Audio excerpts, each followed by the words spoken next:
Asifiwe. Hongera kwa kufika tena katika siku yetu ya 3 ya semina yetu. Mungu akubariki sana. Nafurahi kukuona, nami najisikia vizuri kwamba tunaendelea. Naamini hujambo na mimi pia si jambo. Leo ni siku ya 3 ya kipindi hiki cha semina ya siku 5, na mkazo wa siku ya leo ambao mimi nimeweka kwenye mfululizo wangu ni sehemu ya 4. Sehemu ya kwanza niliweka utangulizi tu na kuweka msingi na kuweka hali mazingira ya taifa la Israeli kule utumwani na hata kabla ya kwenda utumwani na hata waliporudi. Lakini siku hiyo nikafundisha na sehemu ya pili ambayo sasa tulianza kuchambua kitabu cha Nehemia. Somo letu kubwa tunachambua kitabu cha Nehemia, na nimeamua kwa neema ya Mungu kuita somo kuu kurejesha matumaini. Tunarejesha matumaini, ni semina ya kurejesha matumaini, na tunapitia kitabu cha Nehemia ambacho kila nafasi kina vitu vingi vya kujifunza. Tunaingia katika sehemu ya 4 ya mfululizo huu, lakini ni siku ya 3 ambayo mada ya leo nimeita upinzani katika kazi ya Mungu. Nitakupa maandiko mengi, lakini maandiko hasa tutasoma maandiko machache sura ya 2, maandiko machache sana sura ya 3, lakini mkazo utakuwa tena sura ya 4, ya 5 na ya 6 na sura ya 7 kidogo. Kwa hiyo uwe makini, uwe mwangalifu. Hebu tuliza akili tuweze kwenda pamoja. Niingie katika hili somo sasa. Nianze tu kwa kusema katika kazi yoyote ya Mungu lazima utegemee upinzani. Chochote cha Mungu, kazi yoyote ya Mungu ina upinzani, kwa sababu shetani hapendi kuona kazi yoyote inayoruhusiwa na Mungu inafanikiwa. Na hapa namaanisha iwe kanisani, iwe kwenye kitu chako wewe, iwe kwenye biashara yako, iwe kwenye masomo yako, iwe kwenye lolote unalolifanya, kwa sababu wewe ni mtoto wa Mungu na chochote Mungu anakilinda, kwa sababu hicho ni kazi ya mtoto wa Mungu, ni familia ya mtoto wa Mungu, ni ndoa ya mtu wa Mungu. Chochote ambacho Mungu anahusika, shetani lazima alete upinzani, ni lazima, kwa sababu hapendi kazi yoyote inayoruhusiwa na Mungu ifanikiwe. Upinzani na usumbufu katika kazi ya Mungu ni jambo halisi. Kizungu anasema inevitable, is inevitable, yani ni jambo halikwepeki, ni jambo halisi, is real and inevitable, ni kitu halisi na hakikwepeki, yani hutakikwepa. Jamani, hapa ni sasa, hapa na wakatisha tamaa kidogo wale wanaofikiri mambo yatakwenda bwelele tu kwa sababu Mungu amekuita. Shetani husababisha upinzani ndani ya kundi. Sasa nielewe vizuri, upinzani wake, mbinu anazotumia, anasababisha upinzani ndani ya kundi la watu wa Mungu, 1. 2, nje ya kundi la watu wa Mungu. Kwa maneno mengine, anatumia watu ndani ya kanisa na nje ya kanisa. Hiki ndicho nakwenda kufundisha leo. Utashangaa shetani anaweza akaingia ndani ya kanisa kabisa na mkavurugwa. Sasa leo nataka niwafundishe kwamba ndani ya kanisa na nje ya kanisa, ndani ya watu wa Mungu na nje ya watu wa Mungu, kwa kupitia maandiko ya siku ya leo. Sasa mada kuu za leo ziko 4, na kwa neema ya Mungu naamini nitazifundisha nizimalize. Kwanza, upinzani na usumbufu kutoka nje ya kanisa au nje ya watu wa Mungu. Kwa upinzani wa nje ni jambo la kwanza. Jambo la pili, nitafundisha upinzani wa ndani. Nikisema ndani, maana yake ni ndani ya kanisa, ndani ya mwili wa Kristo, ndani ya kanisa la mahali pamoja, ndani ya watu wa Mungu. Na jambo la tatu nitakalofundisha ni upinzani na usumbufu zaidi, yani ulivyojitokeza, kwa sababu nafundisha kitabu cha Nehemia.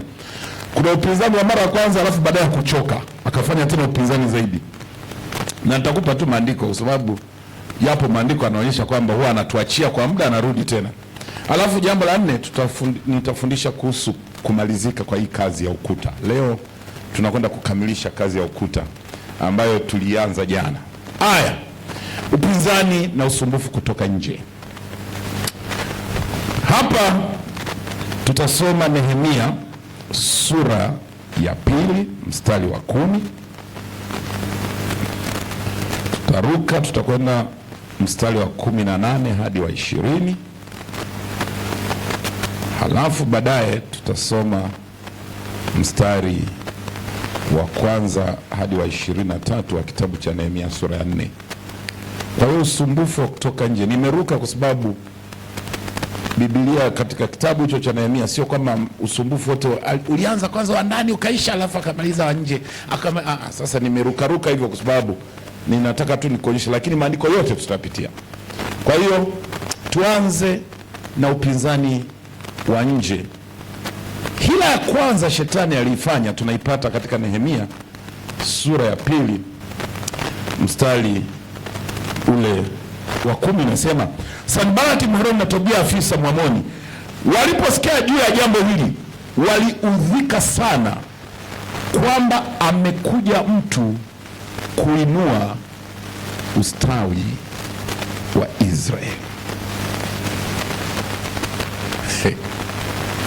Yaani watu kusikia tu kwamba amekuja Nehemia, tumesikia habari, na sijui walilikisha wale aliwaambia kwamba jamani, unajua nimekuja, Bwana amenipa kibali, alafu kule Atashasta mfalme mambo mazuri kabisa, nimekuja ili tujenge ukuta. Waliposikia, jamaa mmoja anaitwa Sanbalati, mwingine anaitwa Tobia, waliposikia tu, Biblia inasema wakaudhika sana, wakakasirika sana. Na kilichowakasirisha ni kwamba amekuja mtu kuinua ustawi wa Israeli. Mtu amekuja kuleta neema kwa wana wa Israeli. Mtu amekuja kujenga ukuta. Wana wa Israeli wanajenga, wana ujenzi. Nehemia alipofika tu amefanya survey zake, ameshirikisha wapendwa. Nafikiri walienda wakasema, jamani, tumesikia habari za Nehemia. Hivi mmesikia? Nehemia bwana amekuja, alafu ana kibali cha mfalme. Alafu bwana, yani kwa kweli alipiga maombi miezi 4. Huyu jamaa sasa unafikiri anaogopa hiyo miezi 4 aliyofunga? Jiandae tu kupambana mpendo. Kwa hiyo akainuka, wakaudhika. Ninachotaka kusema ni kwamba, cha kwanza, adui au maadui hawatafurahia kuona kazi yoyote ya Mungu inastawi. Hata kuanzia siku unapoanza tu chochote cha kimungu. Sanbalati alikuwa ndani.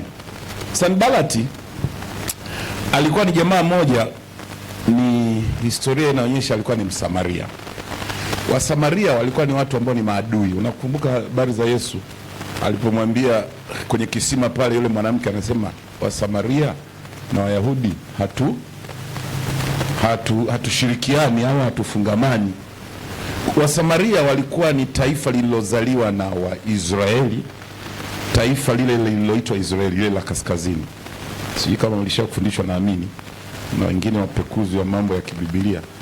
Taifa la Israeli liligawanyikaga kwenye mataifa mawili, la kaskazini na la kusini.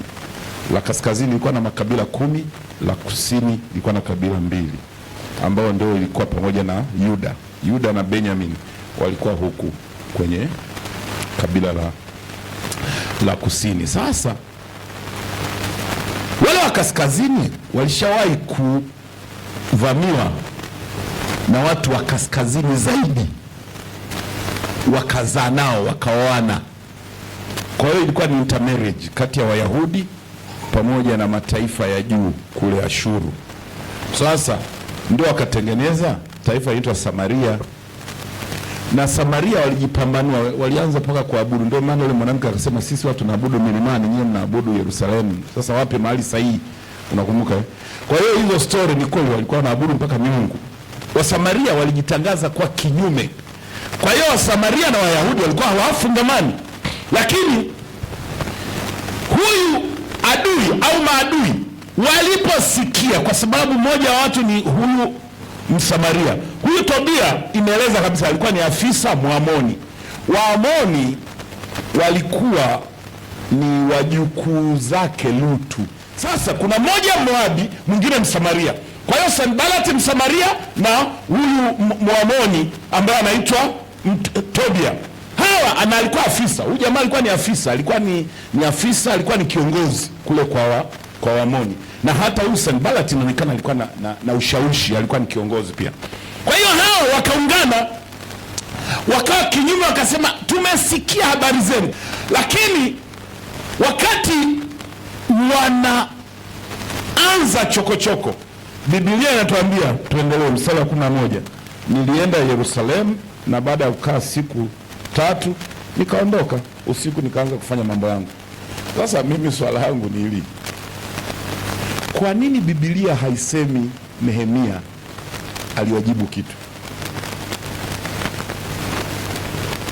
Iko hivi, namna nzuri mojawapo ya kumshinda adui ni kumpuuza.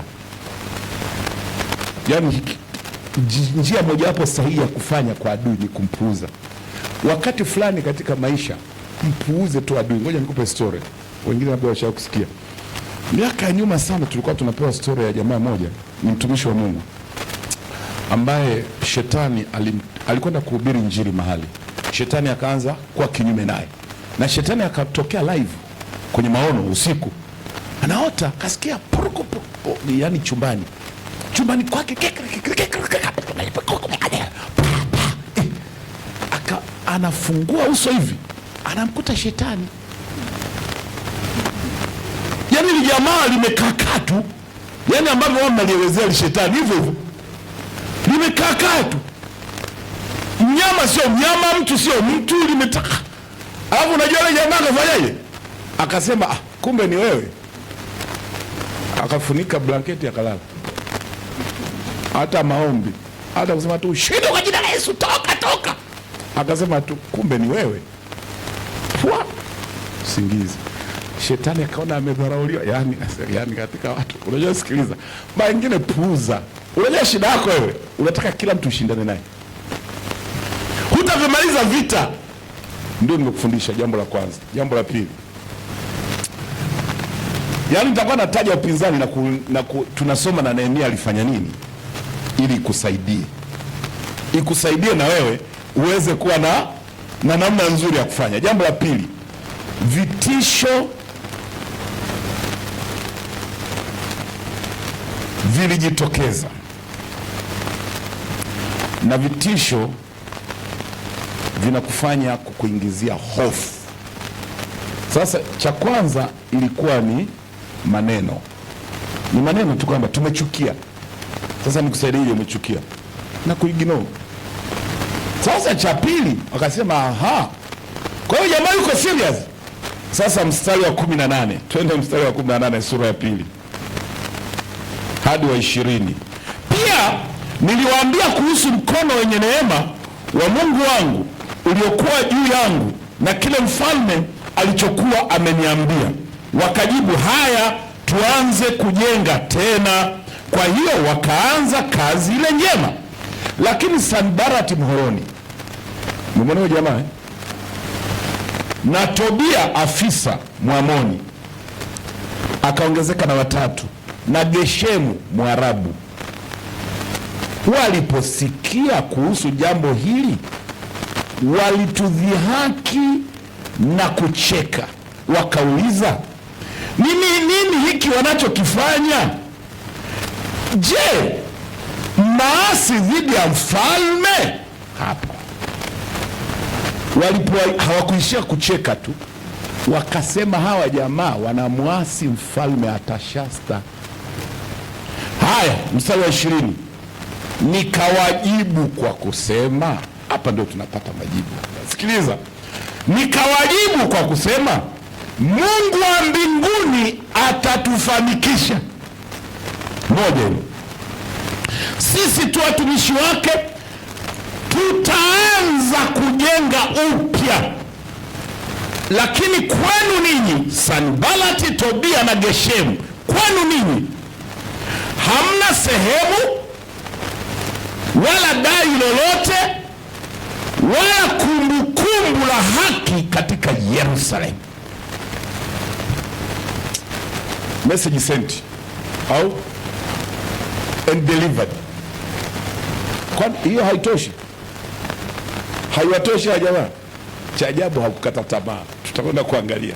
Kwa hiyo nataka kusema ni hivi, vitisho, dharau na vitisho vina maana ya kukufanya uwe na hofu. Yaani hata kama una uhakika na kile unachokifanya cha kimungu, uingiwe hofu. Sasa akasema hawa sasa si wanataka tuingie na hofu, hawa ni wa kuwajibu. Awambia sikilizeni kwanza, sisi Mungu wetu atatusaidia. Nini kilichonifurahisha sana kuliko yote, wala haikuambia kwamba nina barua ya mfalme. Si mnafahamu Nehemia alikuwa amepewa barua na mfalme Artashasta. Alitoa barua hapo.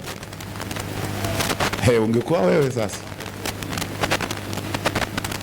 usimtishe kwanza, barua mwenyewe nimesharuhusiwa kabisa na mkurugenzi wa jiji ameniruhusu, nao barua. Wewe achana nao, wewe barua si unayo, acha kupeleke mahakamani. Kwani ngoni shida yako? Yaani unajua ukiwa na kitu kama ruhusa hiyo, mimi wanaitaga kale ni karungu ka mwisho. Yaani kama nina uhakika na kile ninachokifanya kina kibali, mimi nawachaga watu wa Bwabwata. Kama nina kwako, mimi naitaga karungu kangu ka mwisho. Wakati mambo kabisa yamepandana kabisa, wamenipeleka na mahakamani, nachomoa tena sema hata hakimu mwenyewe sema hamna kesi hapo. Jamani, hati zote. Usiruhusu woga au hofu ndani yako. Mtegemee Mungu na uwe jasiri. Chochote kama ni cha kimungu na uhakika, Mungu ndo kakuambia, Mungu ndo kakuelekeza, umeomba una uhakika, na mtu yoyote mpinzani yoyote anayetumiwa na Ibilisi, na hapa nazungumzia kutoka nje, anataka kukuambia wewe. Biblia unajua katika Yakobo 4:7 inasema mtiini Mungu, mpingeni shetani naye atawakimbia. Dawa ya kumkimbiza shetani ni kumpinga, na ndio maana unamwona Nehemia akamwambia, sikiliza, tunajenga na Mungu atatufanikisha, kwa habari yenu kaeni mbali na hili jambo. Amemaliza. Kwa hiyo Nehemia alikuwa na ujasiri na kuambia wazi kwamba Mungu atatusaidia, na kwamba watajenga huo ujasiri, na kwamba kazi hiyo wenyewe hawana, is not their business. Ulishasikia Kiingereza wanasema it's none of your business. Ndio hii tena, Biblia za Kiingereza ndio inasema kabisa it's not your business. Hii sio biashara yenu. Pilipili sio ya kwenu, inawasha nini? Siwafundishi kiburi, lakini shetani akija ana kwa ana, mangine mjibu. Kuna wakati mpotezee kama ile mara ya kwanza, unaambia tu ni wewe. Sasa ana kiburi sana huyu, kabiti kadogo lakini kana kiburi. Acha wewe, usinamjua yule muamini, ninamjua. Tena Biblia Paulo anasema tangu sasa mtu asimtabishe, maana anachukua chapa ya Kristo ndani yangu. Mimi napendaga, yani unajua mimi sipendi kweli wa Kristo. Mungu atusaidie. Mangia tunawafundisha wa Kristo mambo kama haya, semina hizi, kuwatengenezea ujasiri. Unanyanyasika wakati una Mungu wako. How comes? Aliyeziumba mbingu na nchi, aliyekuokoa, unayemwita baba. Wewe kabisa unamwita baba, wengine wanamuita tu Mungu, wewe unamwita baba. Maana Biblia inasema katika Yohana 1:12 wote waliompokea, yani Yesu, aliwapa uwezo wa kufanyika watoto wa Mungu, ndio wale waliamini jina lake. Wengine ni watu wa Mungu, wewe ni mtoto wa Mungu. Shida wewe ni kucompromise. Yani shida yako wewe ni kusarenda, na hiyo ndio itakukosti kudimba kwenye mambo ya kiroho. Sasa turukie sura ya 4. Tuanze na mstari 6 ya Mwanzo 1-2 hadi 6.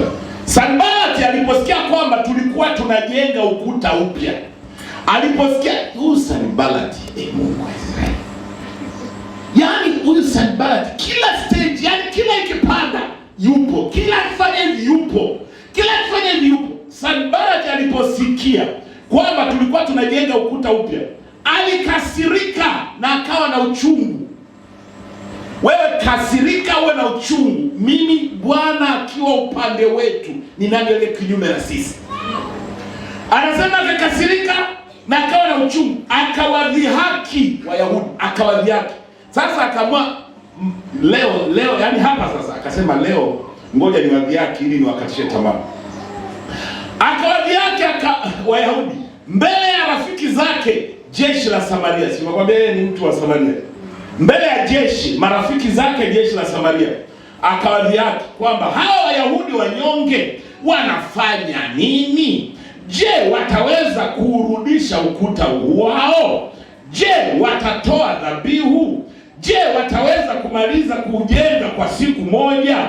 Je, wataweza kufukua mawe kutoka malundo ya vifusi vilivyoungana hivyo, vilivyoungua hivyo? Akadaka mwingine, ukafikiri ni kwaya. Verse ya kwanza amemaliza, haya mstari wa pili, mstari wa tatu. Tobia Mwamoni aliyekuwa upande wake, Tobia kawaida, Sanbalati na Tobia wajana waliamua kupigana na vita. Tobia Mwamoni aliyekuwa upande wake akasema, wanachokijenga hata kama mbweha angepanda juu yake, huo ukuta wao wa mawe ungelibomoka.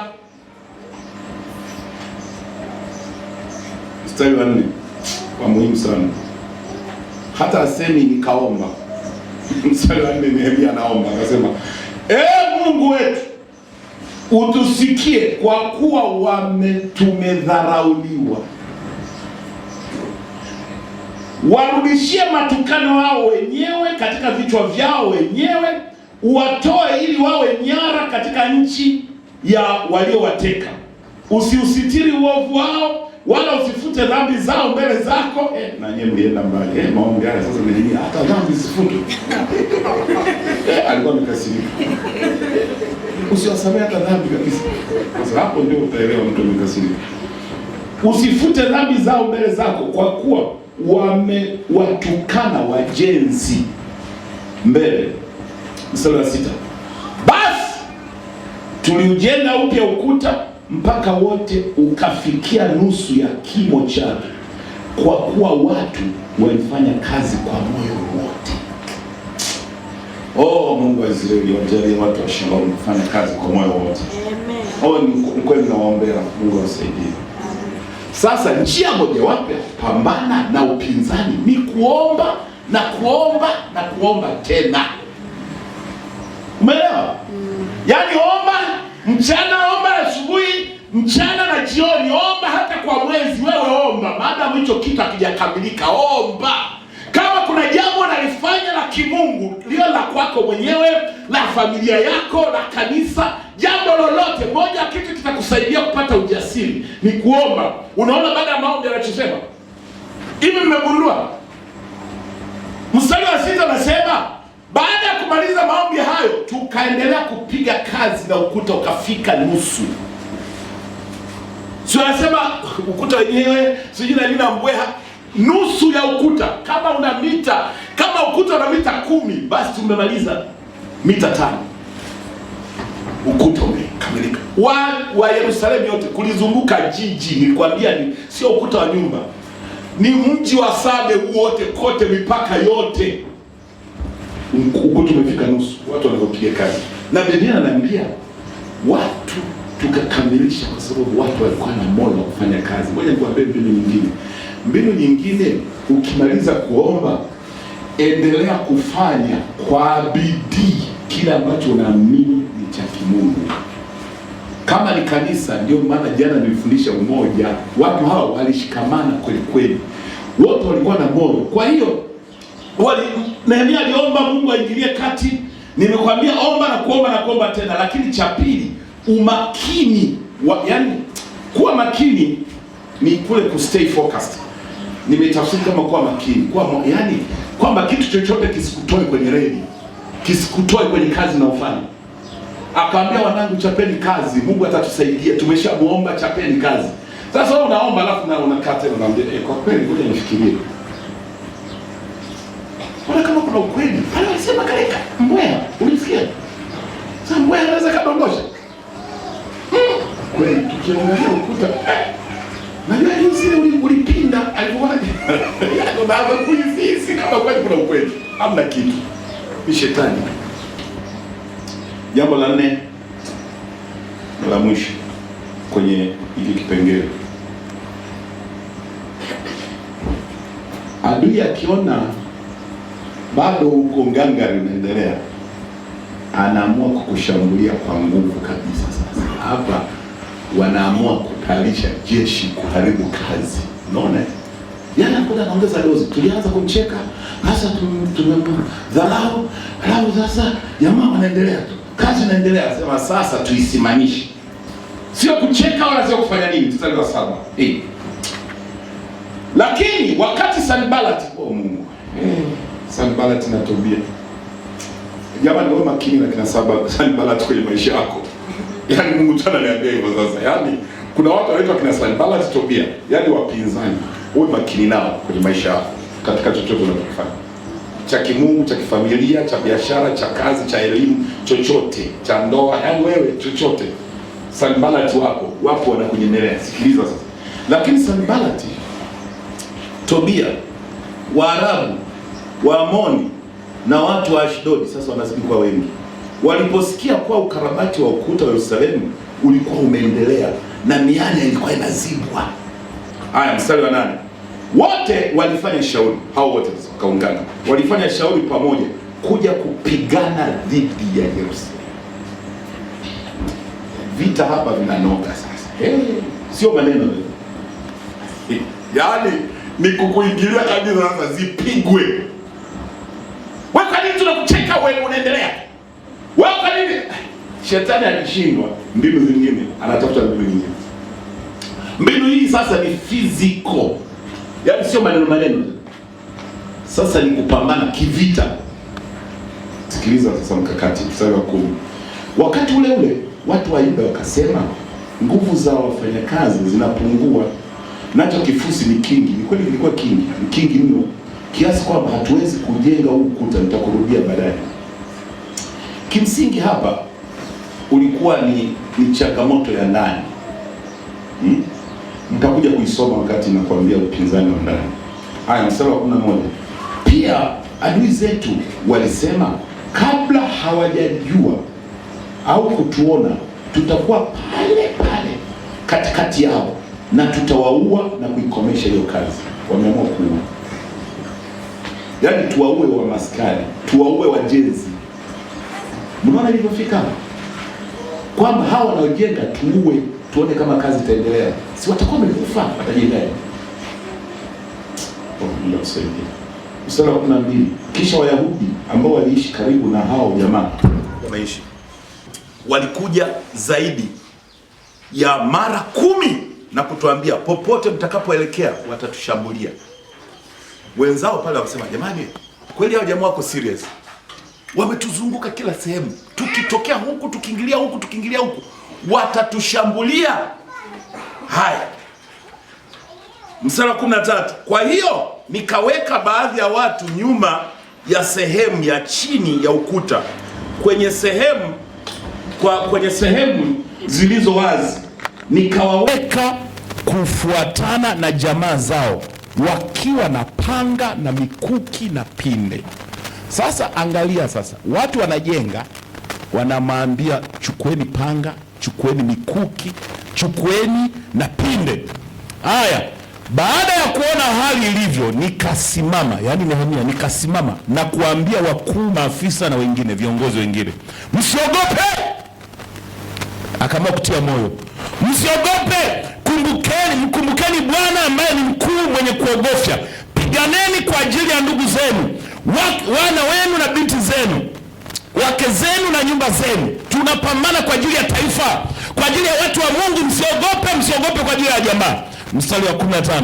Adui zetu waliposikia kwamba tumetambua hila zao, yaani waliposikia kwamba jamaa wameamua, wamegundua kwamba kila tunakoingilia, tunakovizia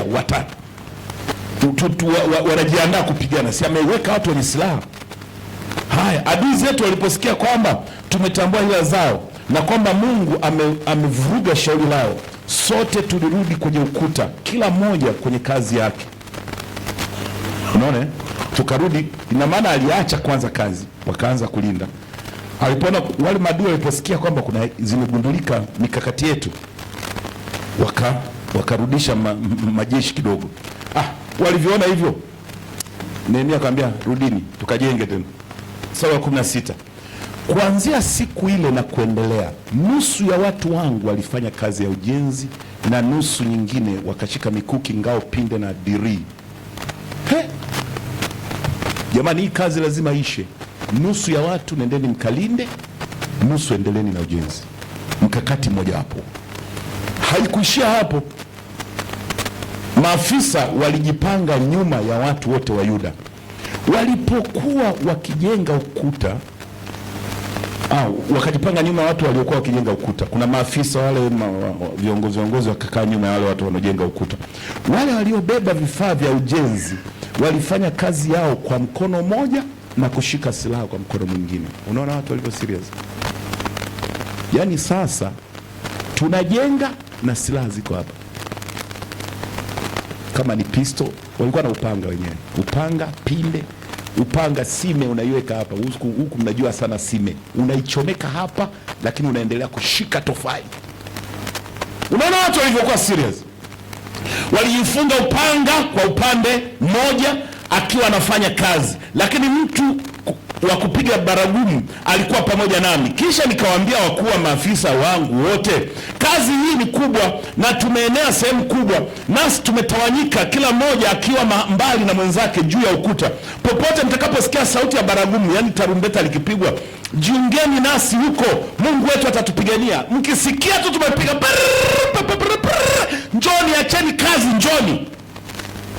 Wakati huo pia niliwaambia watu, kila mtu na msaidizi wake wakae ndani ya Yerusalemu wakati wa usiku, ili waweze kutumika kama walinzi wakati wa usiku na kufanya kazi wakati wa mchana. Sikiliza jamani, hiyo ni vita. Wewe shetani wewe unamchukuliaje akiamua kutangaza vita? Unaona hapa usiku, badala ya kwenda kulala, watu wanageuza kuwa ni ulinzi, wanaomba. Mchana wanajenga, na mchana mafungu mawili, wengine wanajenga, wengine wanalinda. Lakini wao wanaojenga na silaha hapa. Sasa unaona hiyo kitu? Sasa wewe unasema kwa sababu ni watu wa Mungu, kwa sababu Bwana ametuambia tutafanikiwa tu. Leo nataka nikwambie, kazi yoyote ya Mungu ina vita. Na hapa ujumbe mzuri kabisa kwa ajili ya hili: funga mkanda, pambana. Matumizi, mwitikio wa Nehemia ulikuwa ni maombi kwa Mungu, na kisha aliwaandaa watu kupigana vita. Waefeso 6 mstari wa 10 wa 11 nasema tunapambana sio katika damu na nyama, lakini kuna falme, na ulinzi wa huku rohoni ni maombi. Nitaweka watu katika Yerusalemu. Umeona jinsi ambavyo shetani analeta vita? Umeona wapendo? Kwa hiyo chochote shetani hatapenda ufanikiwe. Nimaliza, naomba tusimame. Kama kuna mtu anaona kabisa changamoto, upinzani kwenye jambo lolote kwenye maisha yako, najisikia kuomba na mtu wa namna hiyo, limekukatisha tamaa, kama ni dharau, kama ni mashambulizi ya ana kwa ana ya Ibilisi, kama ni chochote kila ambacho unaona ni upinzani wa Ibilisi katika maisha yako, umepita tu hapa mbele, niombe kwa ajili yako. Oh, haleluya. Shakaraba saikato saikato saikanona masaika likata saikaraba bosaika posheketa. Katika eneo lolote, liwe ni biashara, liwe ni ndoa, liwe ni elimu, liwe ni watoto, liwe ni kazi, chochote, wewe haina shida, wewe njoo tu. Kama umeweza kupiga hivyo vita, hamna shida, wewe endelea kukaa huko, nitaomba maombi ya jumla. Lakini kama kuna mtu amefika kwenye hali mbaya, upinzani umemkabili kiasi kwamba anakata tamaa, hebu shika moyo wako, weka moyo wako, shika mkono wako kifuani. Nataka niombe kwa ajili yako, neema ya Mungu iwe juu yako na uwezesho wa kimungu. Lakini niahidi jambo moja, ukitoka hapa, mambo mawili. Kama kuna mambo mawili tumejifunza, kwanza maombi, usikate tamaa kuomba. Lakini cha pili, kalifanye lile ambalo unaona haliwezekani. Kama ni kazi, kama ni biashara, kaifanye. Uwe na ujasiri. Kwa maneno mengine, usikubali kukatiwa tamaa na chochote, ukakifanye tena katika jina la Yesu. Lile ambalo limekushinda wewe, nenda kwa Mungu kama Nehemia alivyokuwa anasema, tukamlilia Mungu wetu tutapigana vita. Uwe tayari mchana na usiku kupiga vita, kama wana wa Israeli walivyokuwa wakijenga mchana, usiku wanalinda. Lakini pia nusu yao mchana wanalinda, wengine wanajenga. Lakini wale wanaojenga wako na silaha katika viuno vyao. Ni wakati wa kupambana na ibilisi katika namna yoyote ile ambayo anaitokea katika maisha yako. Mkataa ibilisi. Biblia inasema mpingeni shetani naye atawakimbia. Twende katika maombi. Hebu fuatisha maombi haya kwanza, alafu baadaye utajiombea mwenyewe. Sema, Mungu Baba, ninakuja mbele zako kwa ajili ya upinzani unaotokea katika maisha yangu.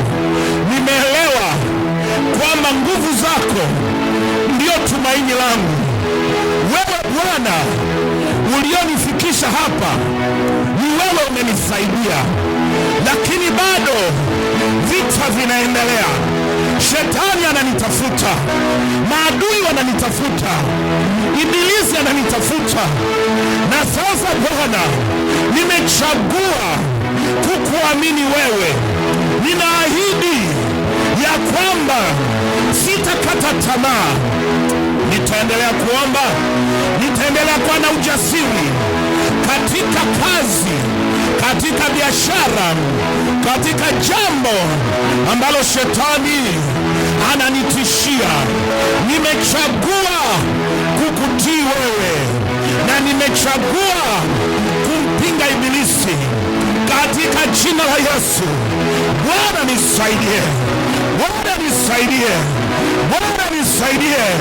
Niondoe katika mateso yanayonikabili, niondoe katika upinzani unaonikabili, niondoe katika dhiki inayonikabili. Bwana nisaidie, Bwana niwezeshe, Bwana nitetee, Bwana nipiganie. Mimi ni mtoto wako, mimi ni mtoto wako, mimi ni uzao wako.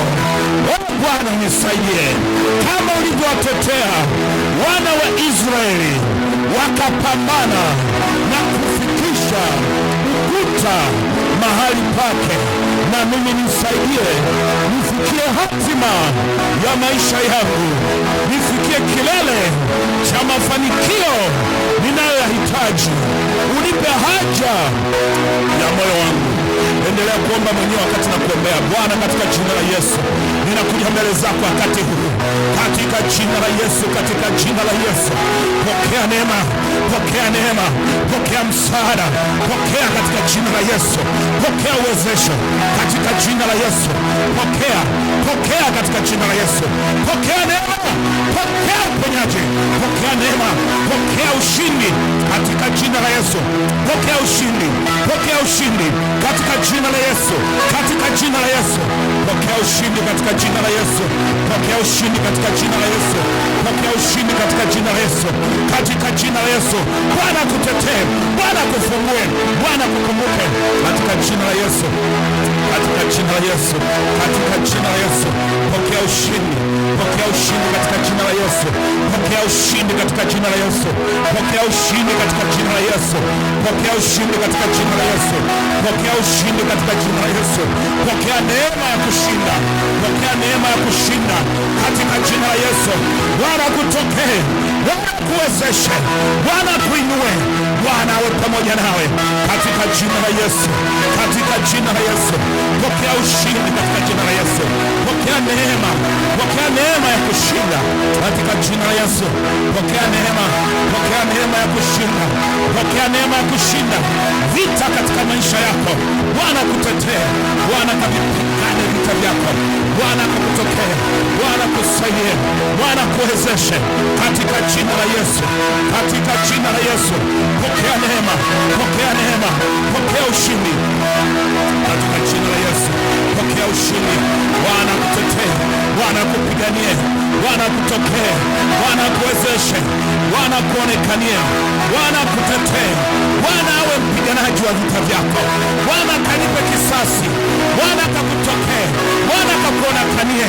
Oh, katika haja ya moyo wako, pokea haja ya moyo wako, pokea ushindi, pokea uwezesho wa Mungu, pokea neema ya Bwana, pokea neema ya kuvuka salama katika jina la Yesu, katika jina la Yesu, katika jina la Yesu.